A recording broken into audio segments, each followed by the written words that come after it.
Halo semua, kembali lagi di channel gua. Kali ini gua akan bahas virus corona yang menyedihkan ini. Gua selaku pelaku usaha yang jual beli mayoritas di Apple, gua akan bahas mulai dari Cinanya. Karena di Cina itu perusahaan Apple menghentikan operasinya di pertengahan bulan Februari. Dampaknya besar sekali di gua sebagai pelaku usaha ini. Jadi ketika ini pabriknya tutup dan di sana operasinya tutup juga untuk pengiriman dan lain-lain. Jadi di Indonesia, terutama di produk Apple yang gue fokusin, itu berdampaknya di stoknya habis. Jadi dari supplier kekurangan karena permintaan terus ada, makanya jadinya akhirnya supplier ya gede yang permintaan dan barangnya sedikit, akhirnya harganya mau nggak mau naik. Tapi gue tetap harga jual kita sih nggak naikin, cuma marginnya makin tipis. Ya ini sebenarnya dari kemarin, mulai dari dari awal virus corona itu muncul isunya, pada warning ini gimana nih sama teman-teman yang lain, nanti barang gimana. Cina kan stop produksi karena emang banyak banget di sana tuh yang stop produksi, bukan cuma Apple doang, tapi untuk brand-brand besar lainnya sih masih produksi ya. Samsung juga udah ada di Indonesia, Huawei pun juga yang ada di Cina ternyata masih operasi, tapi emang volumenya nggak sebesar itu.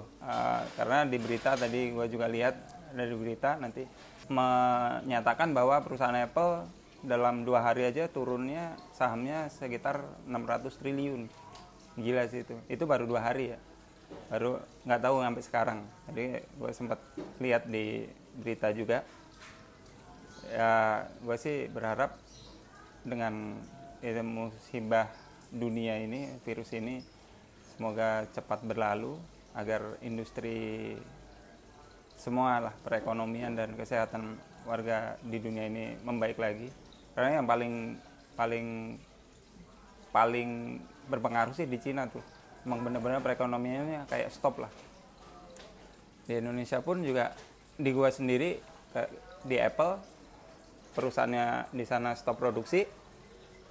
Terus di sini di Indonesia ini udah bulan Maret, masih ada isu IMEI itu, jadi makin sulit lah sebenarnya di gua sendiri, di masa-masa sulit sih sebenarnya sekarang di industri ini. Maksudnya ketika kita tidak bisa mendeliver informasi ke customer dengan baik, maka ya orang nggak bakal beli.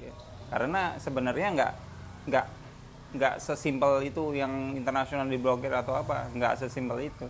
Nantinya yang diblokir itu yang nantinya setelah April, itu aktifnya setelah April. Jadi kalau mau beli sekarang sih waktunya yang tepat ya, kalau mau beli gadget internasional, karena harganya emang jauh banget. Tapi kalau pengen beli nanti juga masalah, tapi konsekuensinya pasti harganya lebih mahal karena kita beli barang resmi. Itu pun juga masih isu, juga nggak pernah tahu gimana teknologi apa yang digunakan untuk memblokir email itu juga. Sampai sekarang sih gue pribadi belum tahu sih. Mungkin itu curhatan gue, dampak virus corona bagi pelaku usaha kayak gue. Semoga sekali lagi, semoga ujian ini cepat berlalu, semua kita sehat. Sampai jumpa semuanya, bye bye.